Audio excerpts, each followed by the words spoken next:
Okay, the first question, is this true? I was told that Buddha and his followers were not vegetarian. They had to ask for food on alms round and therefore had to eat anything that was given. Some gave meat and non-vegetarian food into their bowls. You're right. Even in Burma and in Thailand today, before noon, when the monks, when the Sangha members go out on alms round collecting food, or literally speaking, begging food from laymen, they put food into their bowl. Some of the food may contain meat. But nowadays, many of these devotees, they know that they should put more vegetarian food than meat into their bowl. But in the ancient days, whatever food is given, they eat it. Whatever food is given, when they go back, they collect all the food together and they divide it out to all the Sangha members. They don't differentiate on what kind of food. As long as it's clean and soft and cooked, then they can eat it. So they don't differentiate. So they are not vegetarian in the pure sense of vegetarianism. But of course, they never commit the act of killing. They just accept whatever is given to them. That is a culture or a custom in the ancient days, in the Buddha's time, and that has been passed down even to now. That does not mean that they addict to food or they addict to meat. They eat anything that was given. But when Buddhism spread to China, the Mahayana Buddhism, they call it, the Chinese modified a bit on this practice. All monks must be vegetarian. They cannot eat meat, because in the Hinayana Buddhism, they have, for example, monks have 250 precepts and nuns have 248 precepts. And on top, they don't take the Bodhisattva precepts. But in China, an ordained monk or nun, other than the Vinaya, the four division Vinaya in China, they also have the Bodhisattva's precepts added to it. And the Bodhisattva, according to the Bodhisattva Sutra, a Bodhisattva must stay away from eating meat, must not eat the meat of sentient beings out of compassion, out of mercifulness. So Chinese Sangha members, they don't eat meat, so they just stay vegetarian. Okay? But that shouldn't stop us from questioning the Buddhist philosophy. It's just the practices like that. Maybe in those days, there are so many circumstances that make their practice practicable. Maybe there's not enough food around, or maybe the food, vegetables, are expensive, or vegetables are not easy to grow, or meat is the common food. If the laymen did not understand Buddhism, you have to start telling them not to eat meat, then in the first alms round, they may not have any food, because the food that they can give is just meat. So if you stay away from meat, you don't eat meat, you may not have any food. Because maybe the laymen, devotees, they don't eat too many vegetables. So in order to maintain your health, they follow the practice of eating whatever is given. Whatever is given to them, they don't waste. They eat it. They have to eat it. So that brings us up in here. In the temple's in the temple's cafeteria, there are certain rules, especially there are people here who come for the first time. There are certain rules that you should follow. The first rule is you must not waste any food in here. And in other words, if there is food that you cannot eat or you don't eat, you pass. Don't allow people, the servers, to put food in your bowl, then you desert it later. You don't eat it later, because it is not good to waste food. There's so many people who starve to death, and it's very wasteful just to waste your food and not eating it. So for now it's okay, because for first-time comers you may not know. But next time when you come, you must not leave any food on your plate. You do not waste any food. You must eat every grain of it. You have to follow that rule. The temple maintained the right of refusing you to enjoy the food again if you do not follow the regulations of not wasting any food. You should not waste any food, not only at the temple, at home, anywhere. I have seen people in restaurants that they order a lot of food and then they only eat about 1/2 or 1/3, and then they waste away all of it.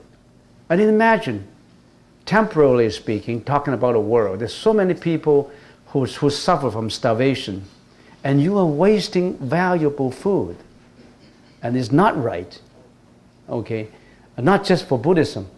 For any rational, moral people, you don't waste any food. All right, so that's rule number 1.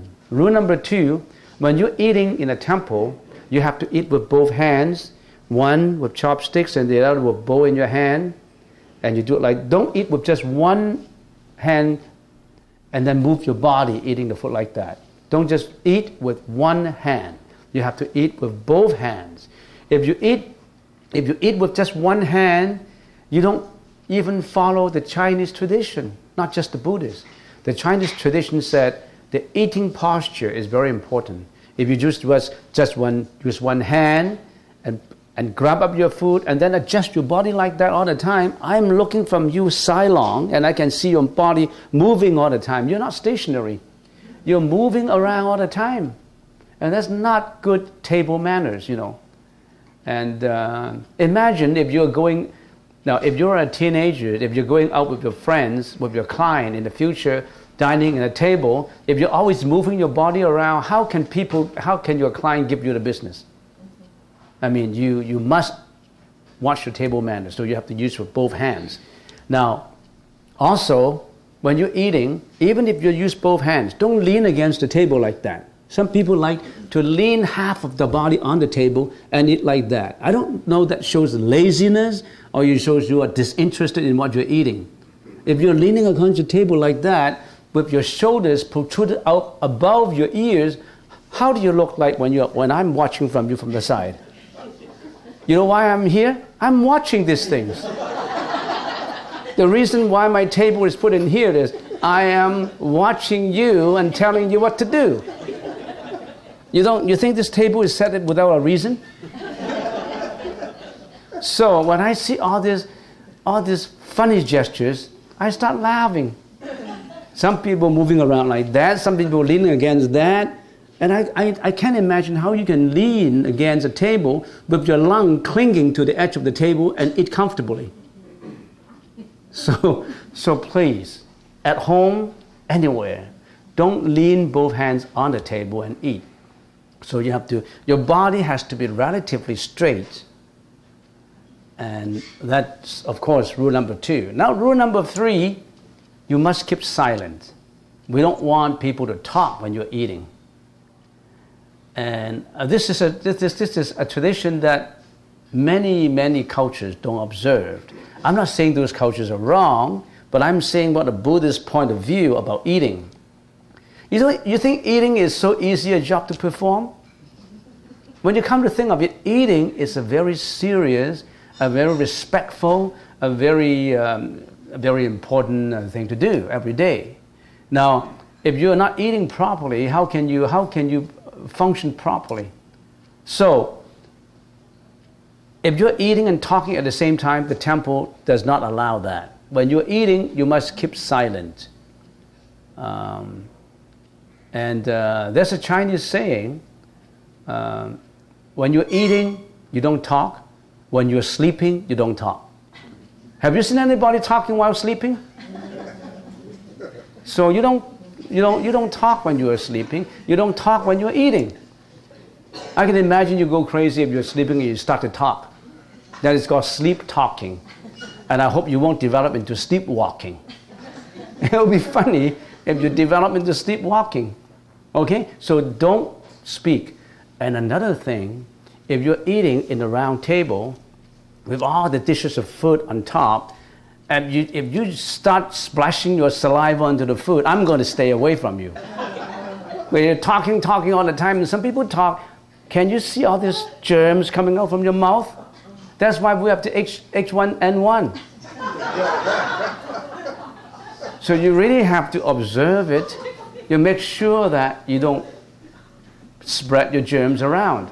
So how can you be eating at the same time? So especially when the Chinese are eating in a round table, when all the dishes are in front of you, you grab your food, you can't just speak and splash your saliva onto the food. I think that Western culture is a little better. They passed around. But make sure when you pass the dish around, you don't start to stop, oh, I like this. And you pass the dish around and your saliva is on top. So you watch that. You don't talk when you're eating.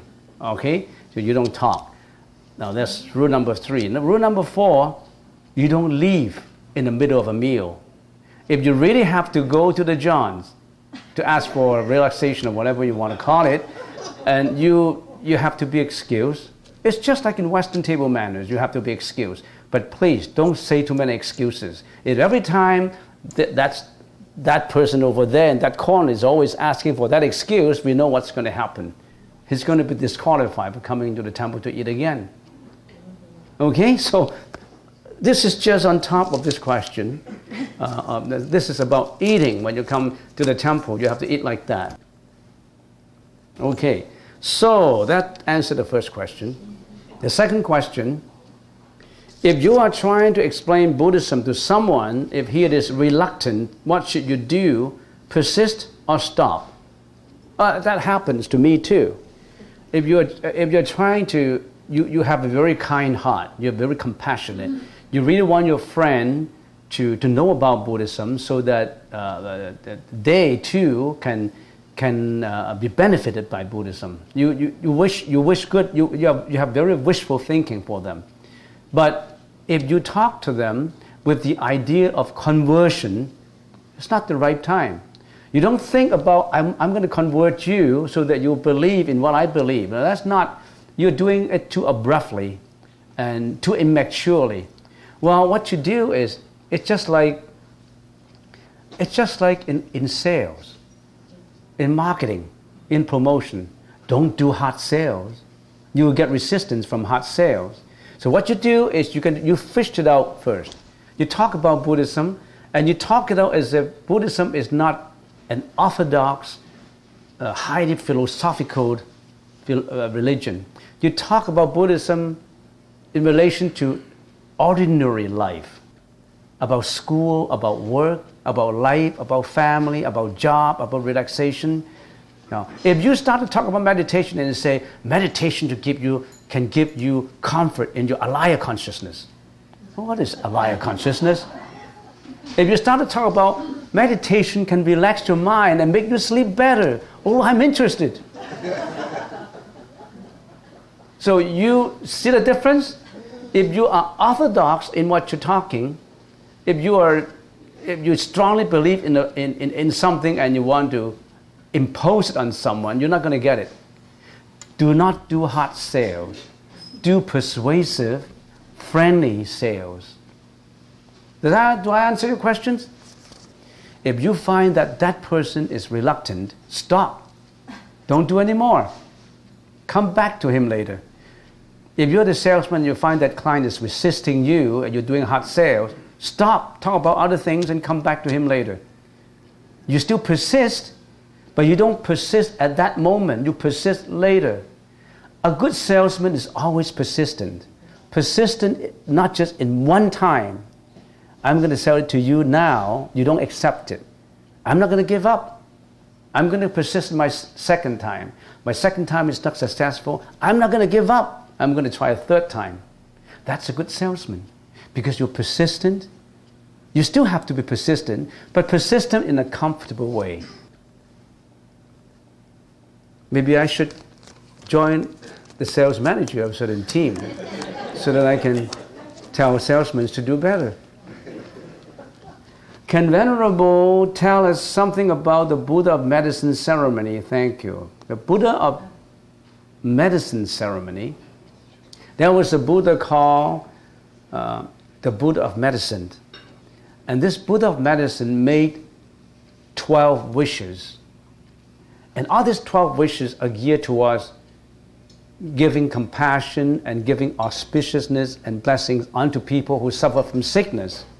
So if you're healthy now, you don't know about tomorrow. Tomorrow you may be unhealthy. Or your friend or your family members could be healthy now, but you don't know about tomorrow. And the Buddha medicine is ready there to help. So the sutra says always link up communication, mind-to-mind communication to the Buddha of medicine, so that there's always blessings on you to be healthy. On you, if you're sick, then you get healed faster. So in the Buddha of Medicine Sutra, the sutra teaches us how to set up that link with the Buddha of medicine and chant certain sutras and certain mantras. If you continuously chant that, the sutra, and continuously chant the mantra and follow the practice in the sutra, you will stay on good health. And you can also get blessings indirectly from the Buddha of medicine bestowing on your relative members who are sick. You don't wait till the last moment, and some people wait till the sickness occurs and then they start to get help everywhere. Well, at that time, your mind is all confused because you are in grief. You are so fearful of death. You're so fearful of the consequence of the sickness. At that time, your mind is not clear. Why don't you prepare for it now? Do preparation for it. And set up that link with the Buddha of medicine so that in times of urgency, you can get the help.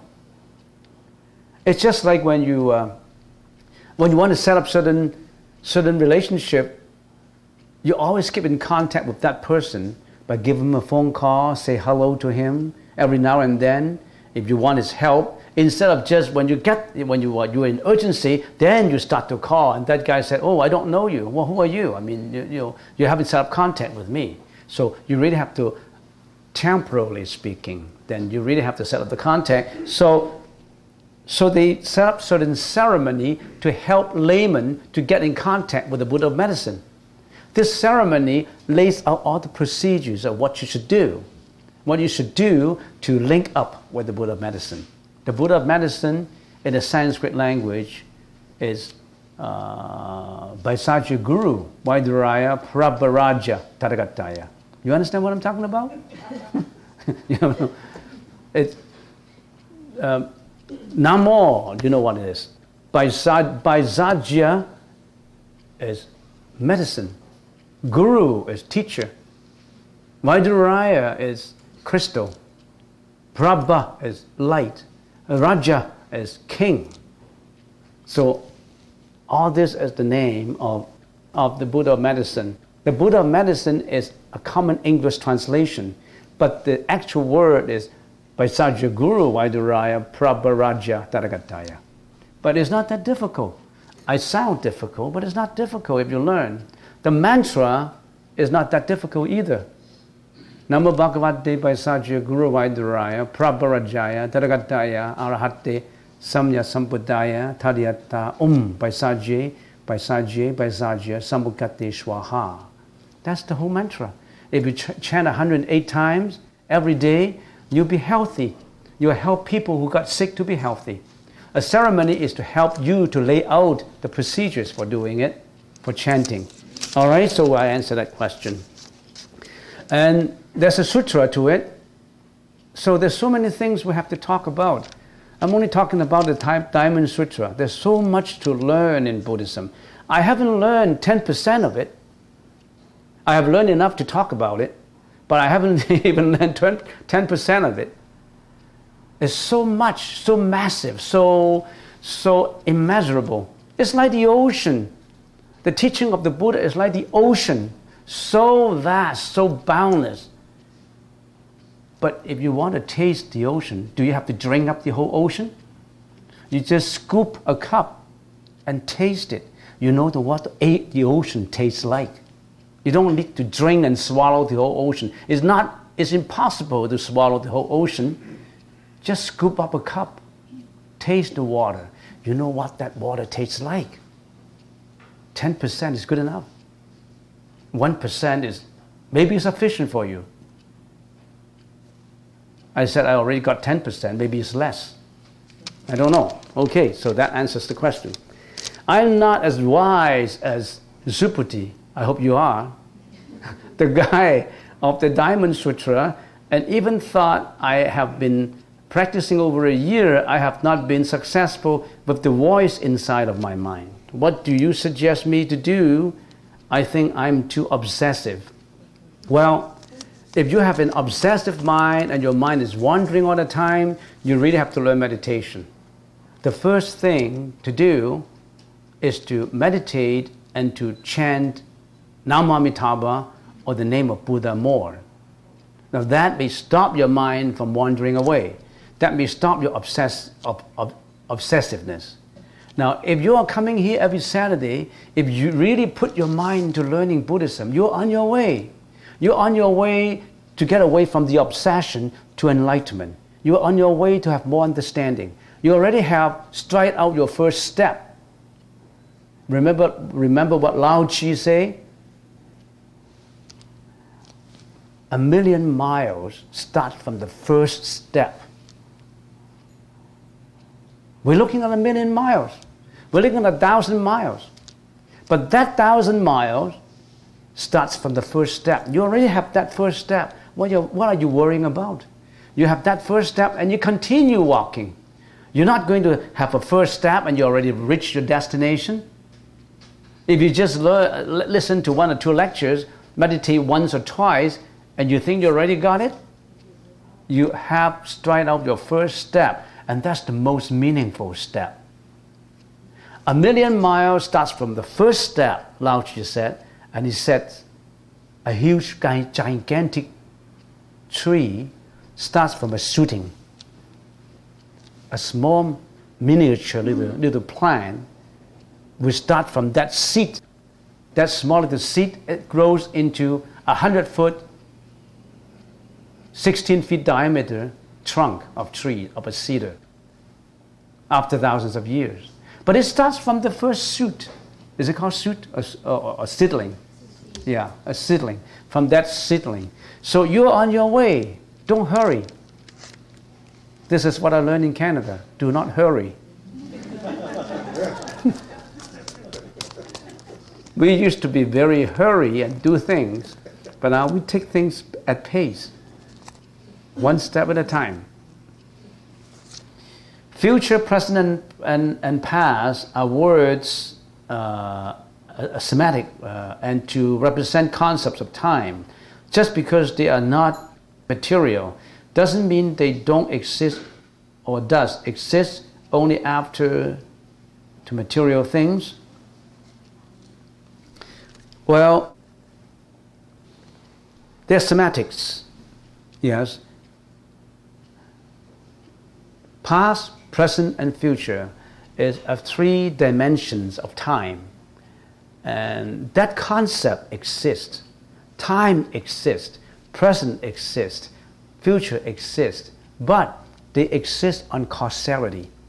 That means a lot of causes put together that, oh, there's time of the past, there's time of the present, there's time of the future.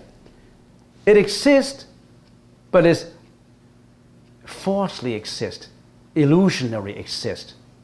It's just like our body. Can you say, I don't have a body, I don't have an ego, I don't have a body? This body actually exists, but it exists based on causality. It has to go one day. It does not have true existence. It exists only temporarily. So we don't cling on to it as a permanent existence. Time exists, past, present, future exist, but they exist only on causality. And what do I mean by that? We really have to have a lecture on causality to explain that. Okay, so here's a question. Here's a question in Chinese. There's a question saying, what does that mean by that board? The first in Chinese, 8 characters in Chinese is 計功多少量比來處. This is a board telling us the 5 contemplations while you are eating. The first contemplation contains the first 8 Chinese characters. What does that mean by the first 8 Chinese characters? It means take food according to how much merit you have earned, and consider whether you really deserve what you're eating. The food is given to you free. Do not accept anything given free to you. Why do you have to accept people? You haven't done anything and you accept just anything free. You have to repay it in your next life. I mean, don't just accept anything as free and you just take it. Somebody gave me something free, I'll take it. No, don't take anything free. There's no free lunches. Have you done what you have done? Have you practiced your meditation? Have you done the right thing to deserve this food? If everybody consider that, if the whole family consider that, it would be a better family. The kids would say, do I deserve to eat dad's food? Have I done my homework? Have I studied hard so that I deserve this food? Have I contributed to the family? I mean, you really have to deserve what is given to you. So the first 4 Chinese, that's why I always say, don't just accept donation from anybody. Somebody donate this lunch, you just take it. You will have to repay it. You just don't take it. Of course, I'm saying this, you put in your own donation in donation boxes. A lot of people put their own donations in the donation boxes after they eat this lunch, but just don't take anything free. You have to deserve it. You have to deserve what you're eating. Now, how do you deserve it? If you practice meditation, if you promote the Dharma, if you render your help, if you're compassionate, if you're giving back to the society more than what you're eating, you're okay. So consider also, other than whether you deserve it, consider where from and how this meal finally comes to your table. And do not take for granted that it should be offered to you free. How does the food come to your table? The farmers have to grow the rice, have to grow the vegetables. Someone has to prepare it. Someone has to make money to buy it. Fire, water, everything, a lot of costs is put together to make that food come true. You consider how difficult it has been for the food to come to your table. Don't just take it for granted that the food, you deserve it. No, it's dangerous that way. So what I'm saying is, today I'm not going to linger on, which I used to be. I'm going to just finish the first contemplation. There's still 4 more contemplations that I will leave it to the next time. But suffice it to say that don't just take anything for granted. You really have to deserve it. Don't just take any generosity from anybody. And sometimes on second thought, I think that if we're unemployed because we have contributed UI, sure, we deserve the UI. But if we're on welfare, you really have to think about, do I have to depend on it all the time? And have I contributed to society to be deserved of my welfare check? I have heard a lot of people, a lot of family members telling me that even the family member has become rich and that family was on welfare, and then the daughter came home with a check and said, Mom, I make a lot of money and here's a check for you for buying a house. And you know what that mom said? If I buy a house, how can I qualify myself for a welfare check? Some people think like that. You ponder about it. I'll leave that to you. Okay.